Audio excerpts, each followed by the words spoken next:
কিন্তু খুবই বেসিকের জন্য কাজে লাগবে এবং তুমি দেখবা যে তোমার ইংরেজির প্রতি আগ্রহ আরও বেড়ে যাবে। তো তুমি ওয়ার্ডের মিনিং জানো না, বাট বুঝতে পারছো এটা একটা অ্যাডজেক্টিভ যে ডেমোক্রেটিক। এখন আরেকটা জিনিস তোমাদেরকে কৌশল আজকেই শিখিয়ে দিব, যে ধরো তুমি একটা ওয়ার্ড অ্যাকোমোডেশন, মানে ধরো যে এটার মানে তুমি জানো না, কিন্তু তুমি বুঝতে পারবা যে এটা আসলে নাউন নাকি অ্যাডজেক্টিভ, কারণ এই ওয়ার্ডের শেষে শন আছে। তাহলে এই ব্যাপারগুলো আমরা খুব ভালোভাবে এমনভাবে মুখস্থ করে নেবো যেন দেখে বুঝতে পারি। যেমন ধরো ঢাকা বিশ্ববিদ্যালয়ে একবার এসেছে কোনো ওয়ার্ডের শেষে আইসি থাকলে অ্যাডজেক্টিভ হয়, আবার এল থাকলে অ্যাডজেক্টিভ হয়। একবার এসেছে এরকম এমসিকিউ, ইকোনমিক এটা শেষে আইসি আছে, আবার ইকোনমিক্যাল এটা শেষে এল আছে, দুইটাই কিন্তু তাহলে অ্যাডজেক্টিভ, কিন্তু দুটার অর্থ আবার আলাদা। যে ইকোনমিক মানে অর্থনৈতিক, আবার ইকোনমিক্যাল মানে মিতব্যয়ী, এগুলো আমরা পরে যাবো আসতে দিলে। তো এখন তোমার মাথায় রাখতে হবে যে কোনো ওয়ার্ডের শেষে এই যে এগুলোকে বলে সাফিক্স, যে কোনো ওয়ার্ডের শেষে ডম থাকলে, হুড থাকলে, মেন থাকলে, শন থাকলে, শিপ থাকলে, এগুলো থাকলে অবশ্যই কী হবে, সেটা নাউন হবে।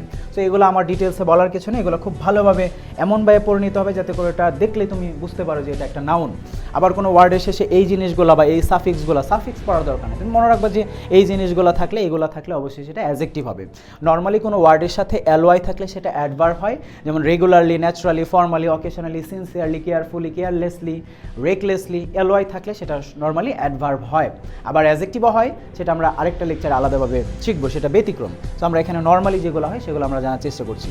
ওয়াইজ থাকলে, ওয়ার্ডস থাকলে সেটাও অ্যাডভার্ব হয়, কিন্তু ওগুলো তেমন ব্যবহৃত হয় না বা তেমন আসলে কমন না। তারপরে আমি দিয়েছি যাতে করে তোমাদের বিষয়গুলো মাথায় থাকে। আর অ্যাডভার্বের এমনিতে চিহ্ন কম, একটাই মূলত, সেটা হচ্ছে এলওয়াই।